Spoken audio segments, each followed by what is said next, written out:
This show is produced by the Hartman Media Company. For more information and links to all our great podcasts, visit hartmanmedia.com. Welcome to The Commercial Investing Show, where we analyze, explain, and exploit the opportunities presented in today's commercial property marketplace. If you're interested in apartments, mobile home parks, self-storage facilities, and other income property, you've come to the right place.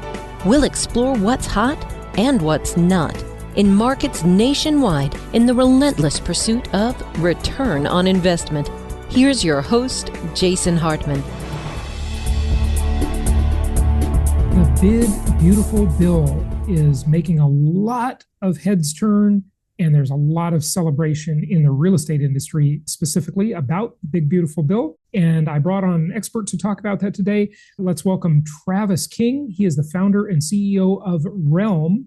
They are a real estate investor collective. They're based in Nashville, formerly in the Socialist Republic of California. Travis, welcome. How are you? Thanks. I'm doing great, Jason. How are you? I am allowed to make fun of California because I spent most of my life there. So, okay, that's two of us. So yeah, I have permission. Yeah. Hey, so a lot of talk about the bill. The National Association of Realtors, the largest trade lobbying organization on planet Earth, is celebrating. They say there's going to be a lot of really good news here for the real estate industry, real estate investors specifically. And You're a big real estate investor. You work with family offices and invest all over the country like we do. What are your thoughts on the Big Beautiful Bill? By the way, I got to just say, love him or hate him, you got to say Trump is an incredible marketer. He could have called the bill anything, but it's the Big Beautiful Bill. So his opponents have to refer to it that way. It is true. He's a genius at marketing, regardless of what you think. And I'm a big fan of alliteration myself. Yeah, absolutely. Yeah, so it's definitely, I think it is a boon for real estate investors for sure. I think when you start looking at a lot of those components, there's things that are really instrumental for anybody investing in real estate. And in our case, most of our investors tend to be very large family offices with, upwards of $100 million to invest in real estate. But there's a lot of things in there that get really important, such as understanding what's happening with 100% depreciation and being able to have access to accelerated depreciation, being able to have the opportunity zones now grandfathered in permanently. There's some things in there that I think are going to make a big difference for real estate investors long term. So in general, I think we're all cheering on that aspect of the bill. It's there's also an emphasis on big. It is a big bill. There's a lot in there. But I think in general, the sense for most real estate investors that it's going to be very beneficial to the real estate industry. So let's drill down on some of the provisions and what they mean for real estate as a whole, and then specifically real estate investors, because, there is a difference, right?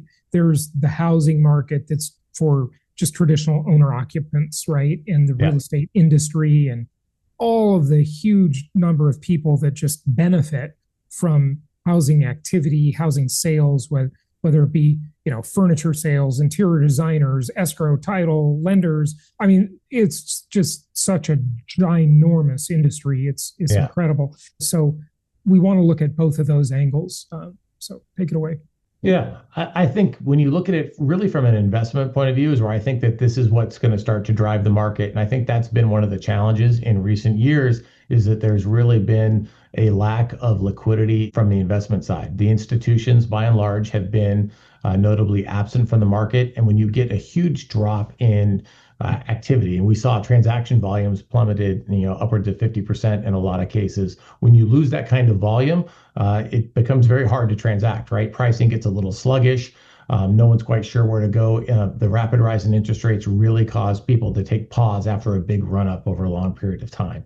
I think if you look at what's going forward today, that's going to help bring people back to the marketplace. I'll give you an example. Opportunity zones. We've done several of those ourselves. And I think it's actually a really great way to, number one, I think it's a good tool to bring capital to areas that need to have capital brought to them, and where there's areas that I think works well with the public-private partnership.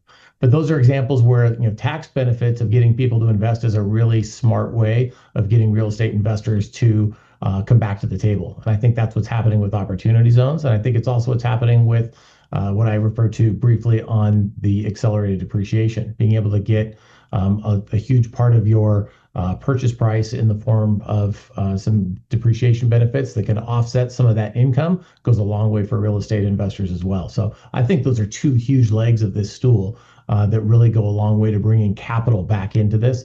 And ultimately, that's what it's about. I think once you get capital flowing into the system and you've got it would help to get a little bit of a break on some interest rates at some point as well. But that's a very compelling mix of things that are starting to happen that will, I think, portend well for the industry as a whole. Yeah, no question about it. And interest rates, give us your thoughts there. If I had a crystal ball, I'd probably be doing something else. I think we're not going to have a return to rates where we had before. I do think that there's going to be some alleviation on rates. I hope maybe that's just the eternal optimist in me.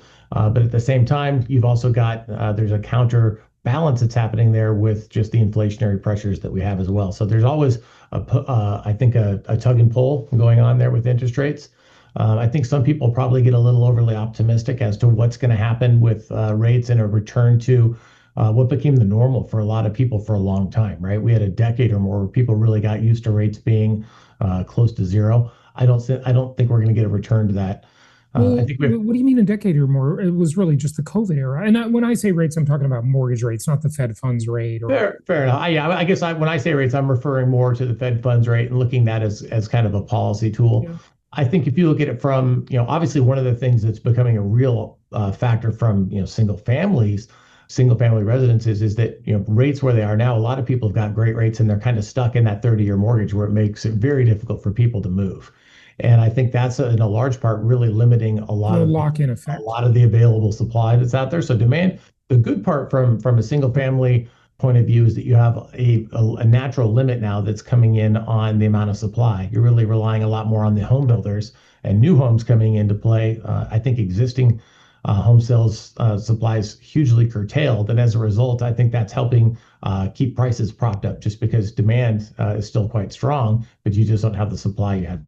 Yeah, when rates went up and we had that really fast interest rate hike, I was saying that I was bullish on the real estate market, and everybody, all those doomers were saying I was wrong, but I was right. The reason they were wrong is because they only looked at new entrants entering the market and how housing affordability was incredibly bad for them. It was really poor. Okay. And that made sense, but that wasn't the entire market. What they didn't look at is the supply side. And the 140 million people that already owned homes, 40% had no mortgage, 25%, give or take, had a mortgage at or below 3%, 65% had a mortgage at or below 4%. They were extremely comfortable. They didn't want to give up those mortgages. And then later, the media gave that a name after I kept saying it over and over. They called it the lock-in effect. I always say the one ingredient you absolutely must have for a housing crisis is you must have tens of millions of people who are distressed and cannot afford their homes, that become millions of people who sell their homes. Right. Distressed homeowners that become distressed home sellers. That will cause a crash, okay? No question about it. But we have the complete opposite of that. We have people that are super comfortable. I agree. Yeah. And so all we have to do is see rates get into the fives for 30-year fixed rate mortgages. And that opens up an incredible market. I mean, if rates just come down half a point, 2.8 million new people can qualify for the median price home. And, not all of them will buy or enter the market, of course. Maybe a third of them do, would be my guess. So, 900,000 new buyers in a market where we only have 800,000 homes for sale. It's just math. Okay, it's just supply and demand. And that's only a half a point reduction. If we get into the 5.5 range, that's over 7 million new people who can qualify. So it just changes everything. And it loosens up supply of people who own because they're more comfortable selling now because, the new mortgage may not be as cheap as the mortgage they have, but it'll be good enough, right? The delta won't be so bad. So that's interesting. You talked about the bonus depreciation, and people can really benefit from cost segregation. We've done a couple of master classes on that. We've done shows on it. And we have an affiliate who's done a great job for our clients. I just want to give that out if I can. jasonhartman.com/cost-seg. That's SEG, jasonhartman.com/cost-seg. And you can get a discount by just typing Jason as the promo code on that. And that's just such an incredible opportunity. I mean, people can just do away with taxes. It's incredible, the opportunity with cost seg. Any comments on that? We agree. Yeah, we do cost segs on every single property. Yeah. Again, we've owned now several $billion of real estate, and I can't Yep. think of a single deal that we haven't done cost segs on. It's a really strong way to be able to offset some of that tax liability. Look, if you look at real estate, one of the things that makes real estate I think one of those last vestiges of a really interesting investment profile is the fact that you've got these tax advantages still. And I think that's what the Big Beautiful did. The Big Beautiful Bill did a great job of really taking some of that risk away. If people were wondering what happens with 1031 exchanges, what happens with accelerated depreciation.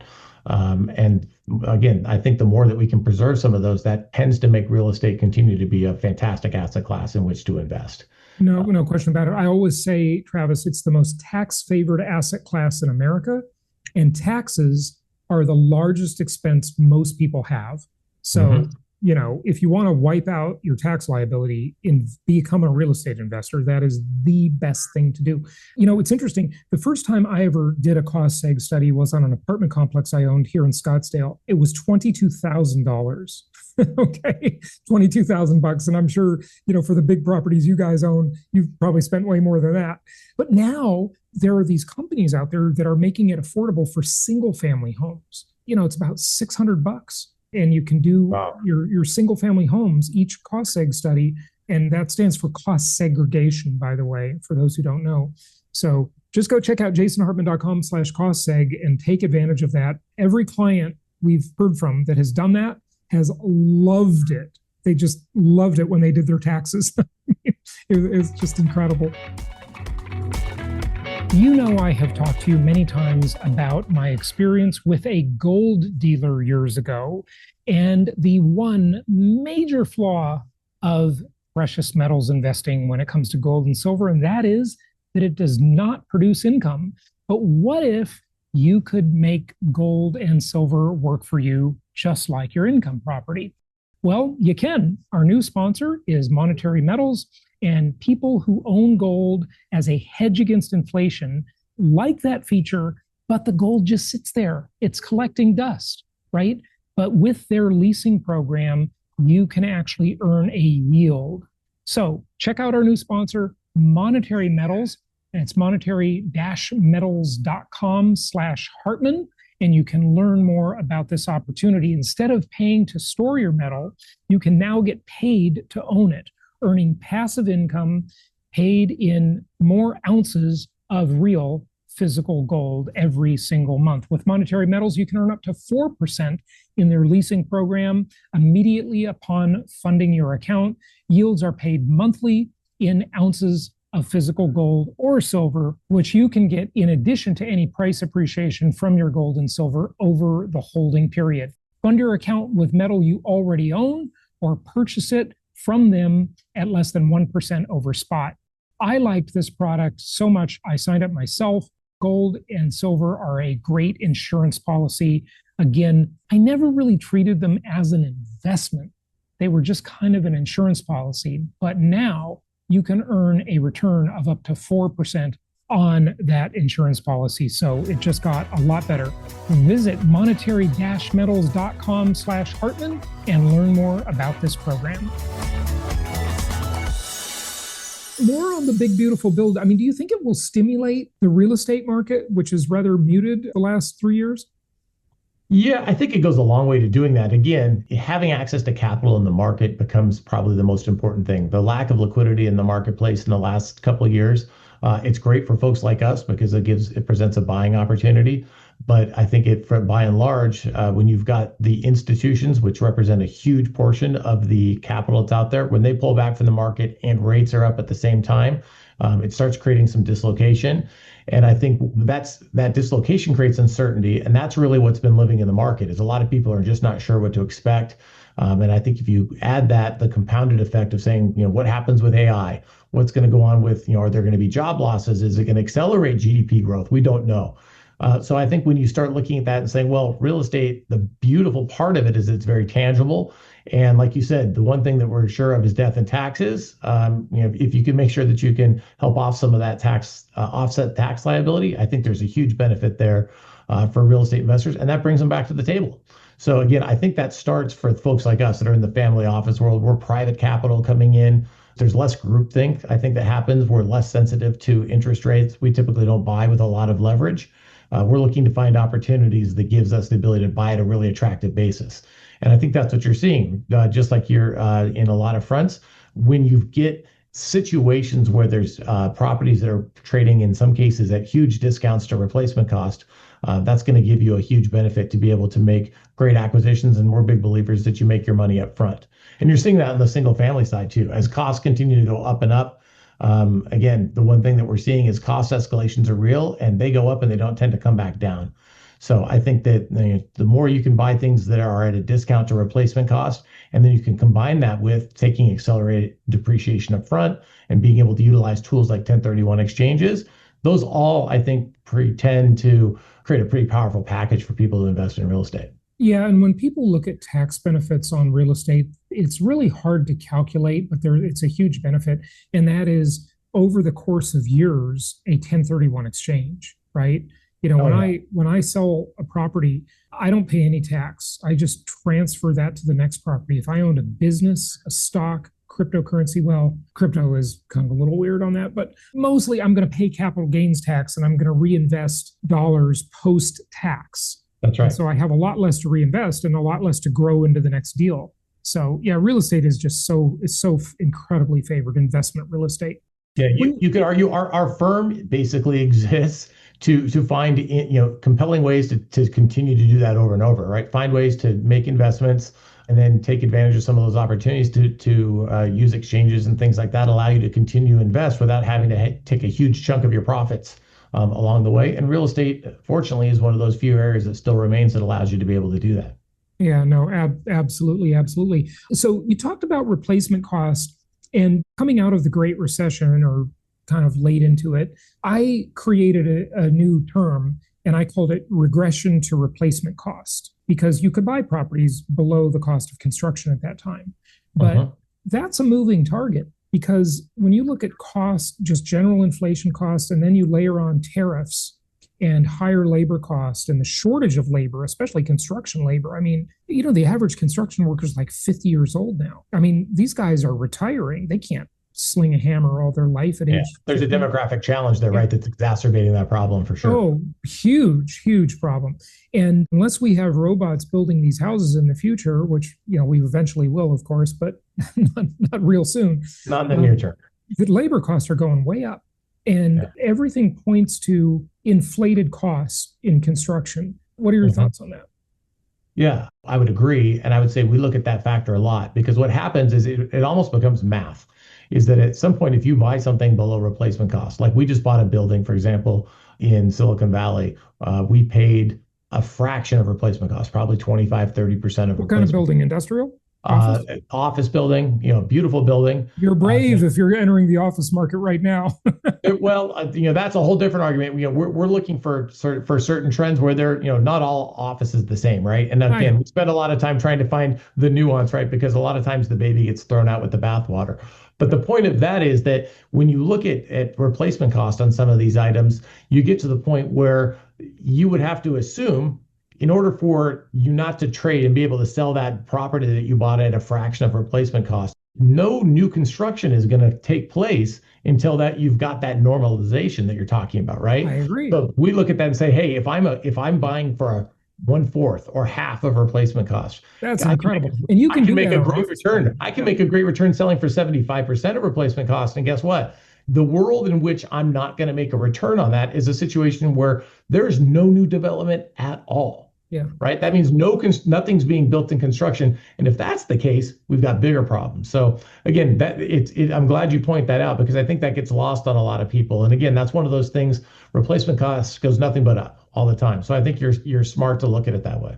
Yeah. And then, people that are looking at the residential market, and probably every market, the human mind is weird. It just tends to focus on capital appreciation way too much and not enough on rents and income.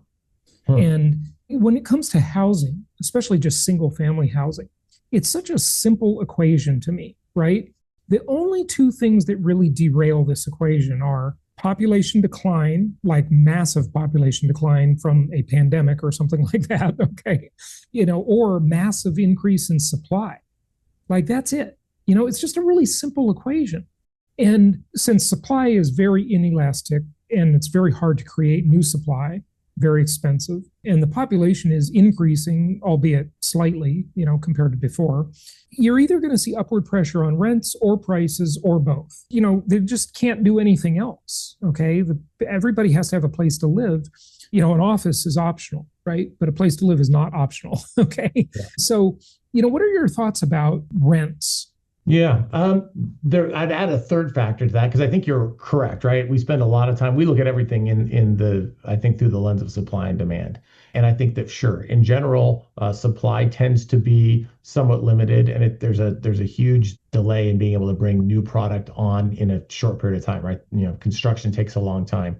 Yep. I think there's certain areas where it takes even longer. We tend to favor markets where, and there's a balancing act here. We favor markets where you can have very strong pro-business environments, which tends to reduce some of the bureaucracy of building houses and all of the, California's a perfect example where it takes a long time, right, to be able to build. There is a benefit to that, though, because if you look at Los Angeles as an example, Los Angeles is exceedingly hard to build in because of all the bureaucracy. But at the same time, that is a huge limit on supply. So as a result, there can be a real benefit there in rent growth. The problem with markets like LA, which by the way, I grew up in LA, any expensive market, the rent to value ratios are so out of whack. That's why we like these linear markets like Nashville or especially Memphis, which has been a big market for us for many years, because those rent to value ratios are so good. Yes, you're not going to have the price appreciation you will in LA because the supply isn't as constrained. But you can just buy the property for so much cheaper and still get a pretty decent ratio of rent compared to the price. Yeah, no, I think looking at things from a yield point of view, if you're saying, hey, what can I get just on the yield basis?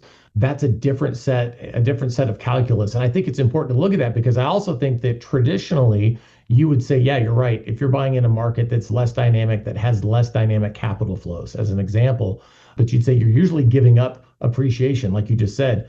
I'm not so sure you're giving up as much appreciation anymore because I think what happens is some of these markets like Los Angeles, you're now starting to run into real affordability ceilings. So I think there is going to be a limit even onto the appreciation that we've seen in the past in some of those markets. So for me, I think that's the third variable that I add there is I think that people do have the ability to some extent to be able to move a bit, although that's getting increasingly more difficult as well, which I think adds some stickiness to that supply and demand equation. But I think being able to find markets in which you've got the ability that there's attractive amounts of supply that are coming online, but you've got good job growth drivers and good quality of life. I think that's business friendly. That's a business friendly. It makes for a very strong place, I think, to invest in housing, just because you're going to have a very good supply demand balance, and they don't have to be great, right? We've looked at some areas where it can be steady Eddie, but as long as you've got a real steady, consistent supply, we love areas where you've got kind of a mix of government as well as favorable business climate, and you've got people creating job growth and universities. Mm-hmm. That's a great mix, and sometimes those aren't the sexiest markets, but they're very stable. I agree. Yeah, we like those sort of second and third tier markets. Those are the best, in my opinion. And what you just mentioned, you just alluded to it barely, but I wanted to point this out to the listeners and viewers. When you talked about Los Angeles and how there's a real constraint on affordability. I mean, everybody knows there's many expensive markets, New York, LA, San Francisco, et cetera, right? Miami. But the difference is what economists can never really understand very well, and I always talk about it, is capitulation, right? People will ultimately just capitulate. They'll just finally get to reality and accept what they can afford, right? At some point. But in a place like LA or any really expensive market, you can't capitulate anymore because you can't buy anything, okay? Like you can't rent anything or you can't buy anything, okay? Uh-huh. Even if it's a slum, it's just completely unaffordable. So I think that's kind of what you were alluding to a moment ago when you said there's just a hard limit to affordability. In other markets, you can afford something. Maybe you won't get the house your parents bought when they were the same age, right? When you're a first-time buyer or a first-time renter. You won't get a nice white house in a suburban neighborhood with a picket fence, right? But you'll get a house, okay? And it'll be like good enough. and you can capitulate to that. But there's only so much capitulation that can take place. And I think that's true in these really expensive markets. For example, you might have seen this or read about it in San Francisco. People were renting bunks. They were like sleeping in a little, think of a train compartment. I've slept on a train before, right? In traveling. Yeah. And you'd have this little compartment with a curtain, and that was your little bed, like smaller than a twin size bed. And they're renting these things in San Francisco. And that's the way people are living. That's the bottom last capitulation you can possibly make, right? Right. Yeah. Yeah, especially in today's world where it's harder and harder for some people to move, but at the same time, technology is making it easier and easier for people to work from other places as well. So it used to be, having grown up in Southern California and Los Angeles, you could see what happens is you just kept driving until you got to a place that you could afford. That's how it worked, right? You just went further out. Let me give that a name. We call that drive to qualify. Yeah. Okay, you drive till you qualify. Yeah. And you keep driving. And what's happening at some point, you get to the point where it becomes there is a limit to that. At some point, when you're at an hour plus commute, hour and a half commute each way, at some point you're like, okay, I've now spent half of my day on the road. There is a point to use your term. I can live in Riverside. Yeah. Yeah, where you're just like, you know what? It's not worth it anymore. And that's when people move and they find other spots to go, whether they change jobs or there is a ceiling that happens there. So I think it still remains unclear exactly how that is going to pan out for very high income to ratio locations like Los Angeles. But in general, we're seeing it's amazing. There's spots. Nashville's gotten very expensive, especially in the South, but there are some spots, you look at Sumner County as an example here, just to the north of Nashville. There's still places up there where you can get, beautiful new homes for $400,000. Brand new. That's becoming increasingly rare in a lot of these areas. So I agree wholeheartedly. At some point, you got to keep those factors in mind when you're making these investment decisions. Absolutely. Well, any more points about the big, beautiful bill you want to make? I think the fact is just that taxes matter. You mentioned that earlier. And again, at the end of the day, taxes is one of the huge parts. I think taxes and the fact that it's very tangible is what makes real estate attractive, and yield, right, like we talked about. But if you're looking at the income component, there's no point in looking at income unless you're looking at after-tax income. And obviously, being a family office ourselves and dealing with other family offices, we spend a lot of time thinking about taxes because at the end of the day, you're only going to be able to spend what you keep after paying Uncle Sam. So I think that that's going to continue to bring people to the table in a lot of these real estate markets. And I feel like the areas that continue to benefit from that creates more opportunities. And we've seen opportunity zones work really, really well. So again, I think in general, nothing but good things from a real estate investor point of view in the bill. Yeah, and so it would definitely be fair to say that you are bullish on real estate investing, right?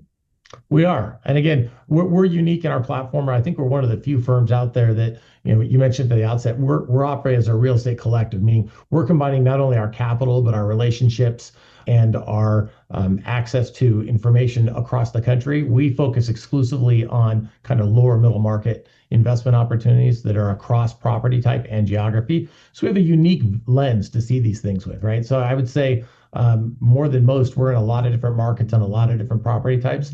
And it's hard to think of any of those that are really going to be disadvantaged by what the bill has proposed. Yeah, I agree. I couldn't agree more. And it's funny because you and I are both in kind of the same type of business. We do it for smaller mom and pop investors with single family homes. You do it for family offices. So it's really quite interesting. Yeah. At the end of the day, though, those benefits are real for every one of those groups, right? Which is, I think, one of the things that's going to be continue to drive real estate investing. And we love to watch individuals get more involved in real estate because, again, there's a reason why it's been tried and true for so long. So it's great to hear that you're helping people bring access to that. Absolutely. Travis, go ahead and give out your website. Sure. Our address is Realm, www.realmlp, as in limitedpartner.com, realmlp.com. Excellent. Travis King, thanks for joining us. It was my pleasure. Have a great day. Thank you so much for listening. Please be sure to subscribe so that you don't miss any episodes. Be sure to check out the show's specific website and our general website, hartmanmedia.com, for appropriate disclaimers and terms of service. Remember that guest opinions are their own, and if you require specific legal or tax advice or advice in any other specialized area, please consult an appropriate professional. And we also very much appreciate you reviewing the show. Please go go to iTunes or Stitcher Radio or whatever platform you're using and write a review for the show. We would very much appreciate that. And be sure to make it official and subscribe so you do not miss any episodes. We look forward to seeing you on the next episode.